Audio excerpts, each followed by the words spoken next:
Voici le jardin communautaire Le Tournesol, au cœur de la ville de Québec, arrondissement La Cité. C'est un terrain de 300 mètres carrés prêté gratuitement depuis 30 ans par le couvent voisin. Il attire les familles du quartier qui se partagent 150 parcelles de quelques mètres carrés. On y trouve fruits et légumes de saison ou pour l'hiver. Antoine est l'un des organisateurs de ce jardin. C'est parti il y a 30 ans et puis ça a été énormément embelli. Aujourd'hui, si on compte avec les enfants, on compte jusqu'à 300 petits jardiniers et jardinières. Ça a pris de l'ampleur. Ce qui est incroyable, c'est que c'est en plein cœur d'un des quartiers les plus défavorisés de Québec. Pour moi, ce qui est important pour le moment, c'est de semer c'est semer cette graine-là de l'idée du jardinage biologique, apprendre des petites techniques de base, casser aussi les préjugés. Souvent, les gens pensent que s'il n'y a pas d'engrais chimiques, ça ne poussera pas. Ça permet aux gens de se rendre compte que non, on peut être en biologique et être extrêmement productif.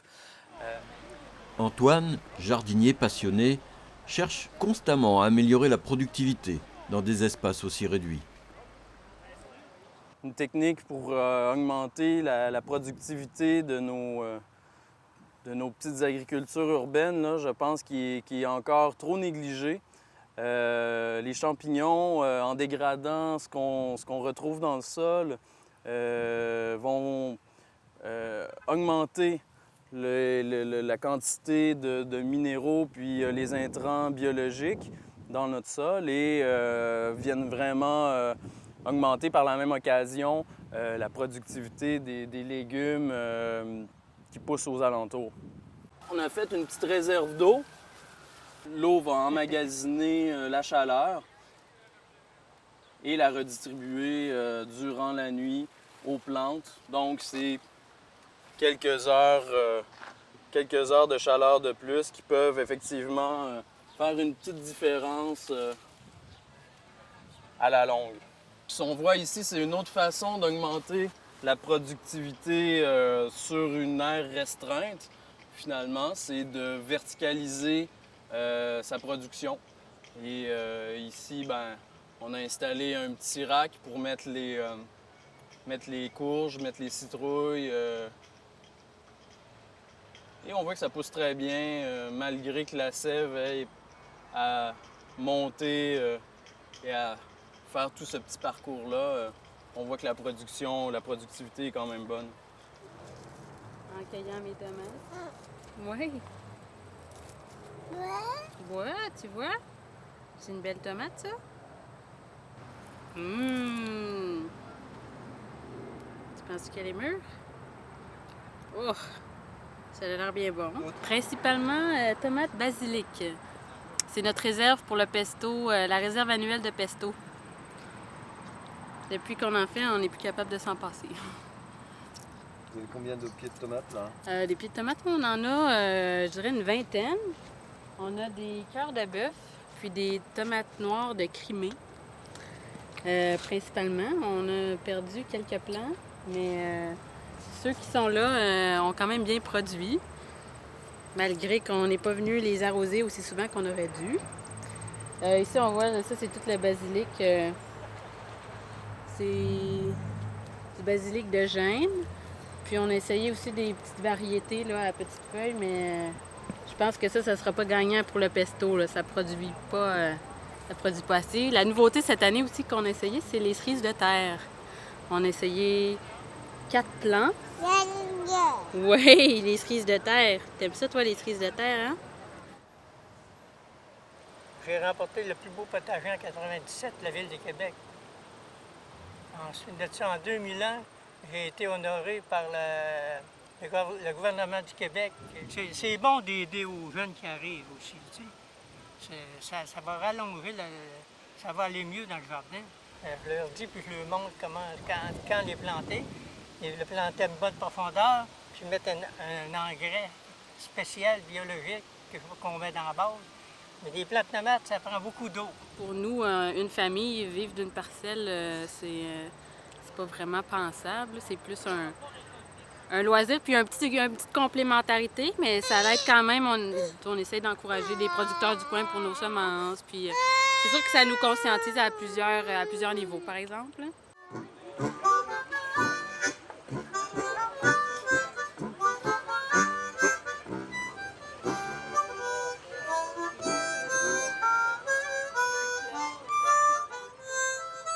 Tiens, veux-tu cueillir? Est-ce que tu le coupes ou...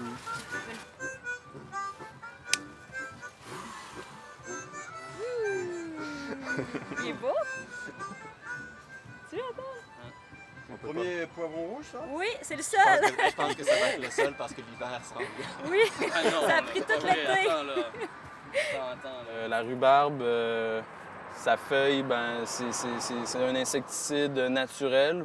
Il s'agit de faire un purin avec et donc de faire macérer dans l'eau une semaine. Puis après ça, On en a fait un ici peu, pour les courges. Oui, exact. On est inscrit au marché de solidarité aussi. Et puis on s'est dit que ce serait bien si on réussissait à faire pousser un petit peu de nos propres aliments. Fait qu'on a commencé, on nous a donné un lot qui était complètement à l'abandon. Et puis on l'a remis à notre goût. On a planté, puis on était très chanceux en fait parce qu'on a fait un petit peu tout au hasard. Là. On ne s'y connaissait pas du tout en jardinage. Et puis tout a très bien fonctionné. Mais on s'est dit que ce serait bien de se réapproprier le savoir en fait, ou de savoir déjà comment faire pousser les aliments, quel type de légumes on plante, à quelle époque, de quelle façon les courges poussent, ou les cerises de terre, ou les concombres, tout ça. Et puis évidemment, c'est tout ce qu'on ne voit pas quand on va dans les supermarchés. Aussi, on dirait que toute l'énergie est allée dans les feuilles, pas vraiment dans les... C'est frustrant de savoir qu'il y a énormément de producteurs locaux qui ont des très, très bons produits, qui ont de la difficulté à avoir des places dans les étalages des épiceries locales.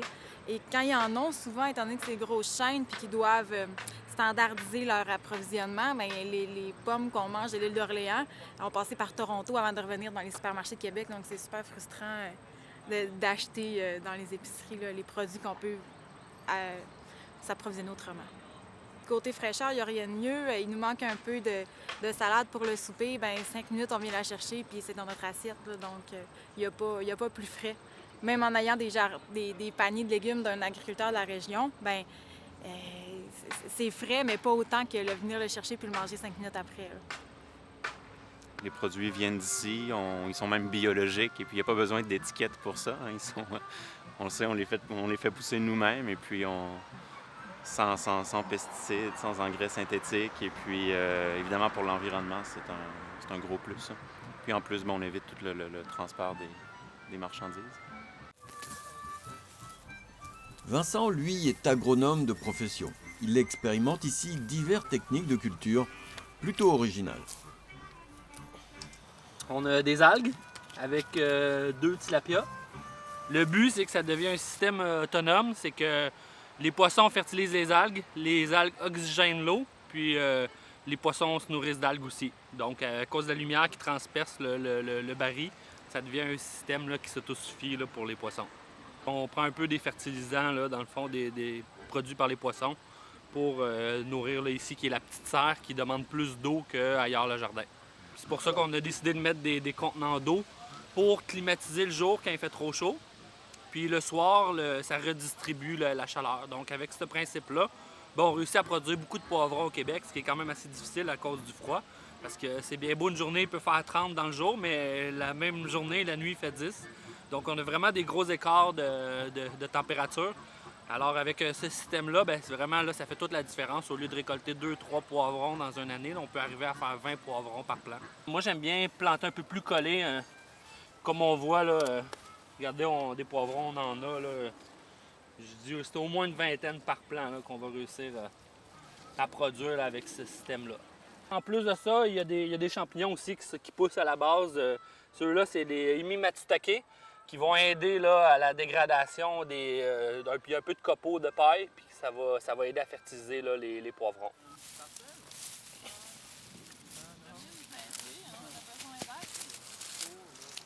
Nous autres, on essaie de trouver là, du temps pour jardiner, essayer de produire notre propre nourriture, savoir d'où ça provient, puis avoir un approvisionnement plus local, là, qui pour nous autres, c'est plus comme une sécurité alimentaire finalement, parce que à regarder le système alimentaire aujourd'hui, tout dépend du pétrole, du transport, puis ça fait peur. C'est un peu un non-sens, hein, que nos légumes voyagent 2500 km en moyenne. Il y en a que c'est plus, donc c'est un non-sens aussi pour l'avenir, là, étant donné qu'on voit que le pétrole, ça diminue, puis qu'on va le chercher toujours plus loin, plus creux, puis qu'on dévaste un peu plus pour ça. Un jour, il va falloir qu'on arrête ça, puis qu'on repense là, nos façons de vivre finalement, pour si on veut continuer à avoir une planète pour les générations futures. Là. Si on va avoir des enfants, justement, il faut penser à eux. On est quelques-uns à avoir pris conscience de la problématique du pic du pétrole. Puis on essaie de insuffler cette vision-là. On est passé, on est rendu indépendant du pétrole, donc on a laissé tomber la vieille tondeuse à gazon pour une tondeuse à main.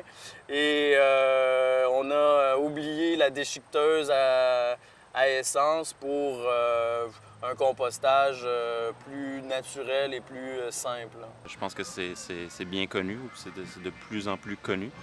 Évidemment, avec le prix du pétrole, puis de toute façon, le fait que la ressource, elle est pas infinie. De toute façon, on devrait voir la fin du pétrole, peut-être même de notre vivant.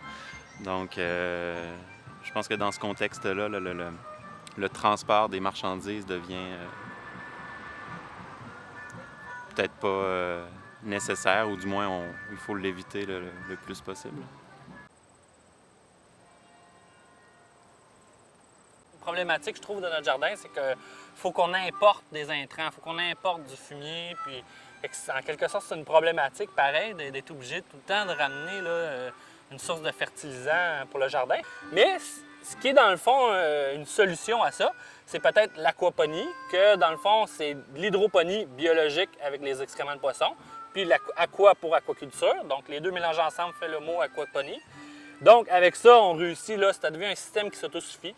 Nous, on va sortir les charges fertilisantes de l'étang, soit en enlevant les algues ou même soit en faisant une espèce de baril avec un filtre qu'on pompe l'eau dedans puis que tous les sédiments vont se ramasser là. Puis on va se ramasser avec les excréments de poisson que là, on récupère à chaque 2 semaines, disons, qu'on met dans le compost.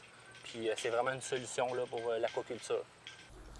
Vincent est un agronome qui ne cesse de mettre en pratique de nouvelles idées. Non content d'expérimenter dans le jardin communautaire, il développe chez lui ces fameuses techniques d'aquaponie. L'aquaponie, juste pour savoir, c'est vieux, hein? C'est vieux comme le monde. C'est les Aztèques qui faisaient ça au Mexique. Ils faisaient des îles flottantes, ils faisaient pousser des plantes, puis les racines baignaient dans l'eau. Puis il y avait les poissons qui étaient dans le lac, donc ça fertilisait leurs plantes. Donc ça date de très longtemps, l'aquaponie. Donc je dirais que c'est une technique qu'on a perdue, puis que là, qui regagne beaucoup. Parce qu'il y a beaucoup d'avantages. Parce que la problématique de l'hydroponie tout seul, c'est que c'est de la culture sur des billes, souvent comme ça, ou sur des trucs de styrofoam, les racines vont dans l'eau. Mais le problème, c'est qu'à un moment donné, les fertilisants, il faut évacuer l'eau. Fait qu'on l'envoie on l'évacue soit dans une décharge municipale, donc on pollue. Donc on arrive à polluer. L'aquaculture tout seul, si avec les déchets de poissons, on ne met pas ça dans le compost, bien on pollue aussi. Fait que c'est deux systèmes que, séparément, ils polluent. Mais les deux ensemble, on vient faire un cycle. Dans le fond, ce système-là, c'est super intéressant. Puis je suis vraiment impressionné parce que, vous voyez, hein, je les ai récoltés et c'était ça d'eau. C'était un bouquet là, de basilic. J'ai ici un aubergine.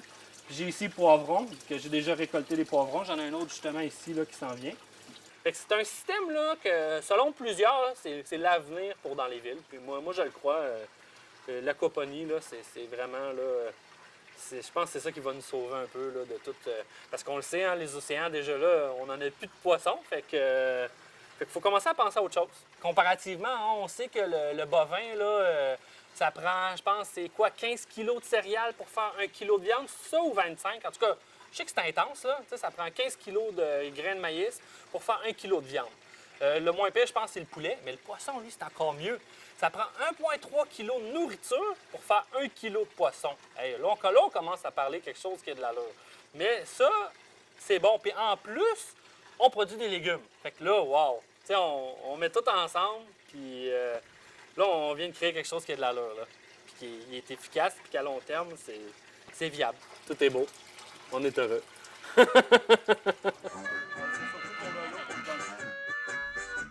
Trouver de nouvelles méthodes de culture, entretenir soi-même un petit potager, réduire les emballages et les transports de marchandises, ces motivations attirent de plus en plus de Québécois. On dénombre aujourd'hui plus d'une trentaine de jardins communautaires dans la ville de Québec.